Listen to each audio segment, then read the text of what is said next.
మేనేజ్మెంట్లో బాబు విఫలం, వర్షాలతో వరదలతో రైతులకు తీరని నష్టం, బాధితులను మోసం చేసే కుట్రలో బాబు, పవన్ సినిమా ఆర్టిస్ట్, బాబు డ్రామా ఆర్టిస్ట్, ఇది మ్యాన్ మేడ్ విలయం అన్న జగన్.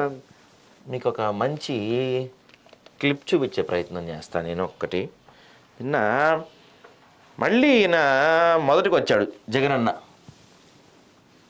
మళ్ళీ మొదటికి వచ్చి Pawan Kalyan cinema star, Chandrababu drama star అంటున్నాడు కదా. నిన్న మన జగన్ అన్న స్కిట్ వేసాడు.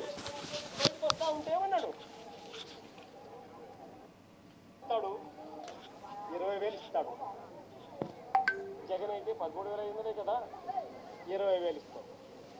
అదే చిన్న చిన్న పిల్లలు కనబడితే ఏమనేవాడు? అదే ఇంట్లో చిన్న చిన్న పిల్లలు కనబడితే ఏమనేవాడు? నీకు 15,000 కదా, 20,000 ఇస్తాం. అదే చిన్న చిన్న పిల్లలు కనబడి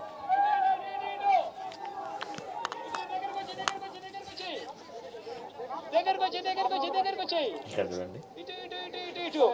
నీకు 15,000, ఇదిగో నీ తమ్ముడికి నీకు 15,000, అదిగో నీ తమ్ముడికి ఇంకో తమ్ముడి దగ్గరకు వచ్చినా నీకు కూడా 15,000, నీకు ఇంకో పాప నీకు కూడా 15,000. సంతోషమా అని చంద్రబాబు అనేవాడు. రైతన్న కండువా వేసుకొని ఇంట్లో నుంచి బయటకు వస్తా ఉంటే ఏమన్నాడు? చంద్రన్న వస్తాడు, 20,000 ఇస్తాడు. జగన్ అయితే 13,500 కదా, 20,000 ఇస్తాడు. అదే చిన్న చిన్న పిల్లలు కనబడితే ఏమనేవాడు? అదే ఇంట్లో చిన్న చిన్న పిల్లలు కనబడితే ఏమనేవాడు? నీకు 15,000. చిట్టి తల్లి ఇట్రమ్మా, తల్లి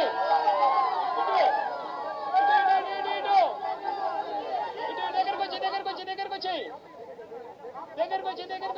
వచ్చాయి.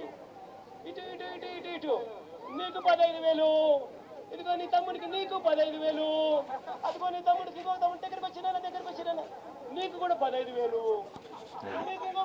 జగన్ అన్న కాన్సన్ట్రేషన్ చేయలేదు, కానీ చేసుంటే జగన్ అన్న కూడా మంచి ఆర్టిస్ట్ అవుతుండే. మనకి పవన్ కళ్యాణ్ని అంటున్నారు కదా, ఈయన కూడా మంచి ఆర్టిస్ట్ అవుతుండే ఖచ్చితంగా. నిన్న పిఠాపురం వెళ్ళాడు ఈ పెద్ద మనిషి జగన్ అన్న. పిఠాపురం వెళ్ళి అక్కడంతా తిరిగాడు, ప్రభుత్వాన్ని యాజ్ యూజువల్గా విమర్శించాడు, ఒక మంచి కామెడీ స్కిట్ చేశాడు. చూసాం మనం ఇలా అని చెప్పి. సోషల్ మీడియా జగన్ అన్న ఒక ప్రెస్ మీట్ పెట్టినప్పుడు నాకు తెలిసి గతంలో ఆయన ముఖ్యమంత్రిగా ఉన్నప్పుడు అందుకే అండి ఈయన ప్రెస్ మీట్లు పెట్టేవాడు కాదు. ఎందుకంటే ఈయన ప్రెస్ మీట్ పెడితే ఇలా ట్రోల్ అవుతాడు. మొన్నేమో బుడమేరు నది అన్నాడు, తర్వాత బుడమేరు గేట్ ఎత్తలేదన్నాడు, రకరకాలుగా మొన్న ట్రోల్ అయ్యాడు. ఇప్పుడు చూస్తే ఇలా ట్రోల్ అవుతున్నాడు. సో అందుకే ఆయన ముఖ్యమంత్రిగా ఉన్నప్పుడు బహుశా ప్రెస్ మీట్లు పెట్టి ఉండకపోవచ్చు, ఎందుకంటే అన్న మాట్లాడితే దాంట్లో అద్భుతాలు దొరుకుతాయి కాబట్టి. సరే, ఇప్పుడు దీంట్లో ఏమంటారంటే జగన్ అన్న గతంలో పంట నష్టం జరిగితే హెక్టార్కి 17,000 ఇచ్చాం, కానీ చంద్రబాబు హయాంలో అది కేవలం 15,000 మాత్రమే. ప్రీమియం కట్టి ఉంటే వాళ్ళు కాబట్టి 24,000 నుంచి 25,000 వరకు బీమా పరిహారం వచ్చేది. దాంతోపాటు పెట్టుబడి సాయం, సున్నా వడ్డీ కింద దాదాపు 5,000 వరకు అన్నీ కలిపి రైతులకు ప్రతి ఎకరాకు దాదాపు 45 వరకు సాయం అంది ఉండేది. కానీ ఈ పెద్ద మనిషి ఏం చెప్తున్నారు? ఎకరాకు 10,000 ఇస్తానన్నారు, కానీ జగన్ అని చెప్తున్నాడు. బాగానే ఉంది.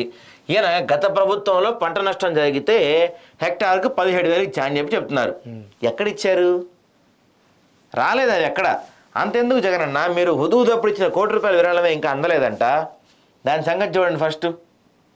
ఇంకా మీరు పవన్ సినిమా ఆర్టిస్టు, బాబు డ్రామా ఆర్టిస్ట్ అని ఇంకా మీరు మాట్లాడితే మీకు పవన్ కళ్యాణ్కి వచ్చిన సీట్లో సగం సీట్లే మీకు వచ్చింది. ఆయనకి 21 సీట్లు వచ్చినాయి, మీకు వచ్చింది 11. గుర్తుపెట్టుకోండి.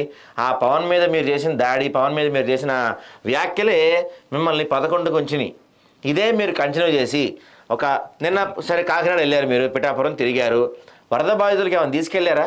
కనీసం చిన్న పులిహార పొట్లాన్ని తీసుకెళ్లారా? ఇలా అనుకుంటూ వెళ్ళారు, మళ్ళీ ఇలా అన్నారు, వచ్చారు, అయిపోయింది. మీరు ప్రజల పక్షాన్ని నిలబడి కామెంట్లు చేయండి, ప్రజలకు పనికొచ్చేది చేయండి, అక్కడ ఏమైనా పనికొచ్చే పనులు చేయండి. కానీ ఇంకా పవన్ కళ్యాణ్ విమర్శించుకుంటా పోతే మాత్రం ఈసారి సింగిల్ డిజిట్కే మీరు పరిమితం అవుతారు జగన్ అన్న, గుర్తుపెట్టుకోండి.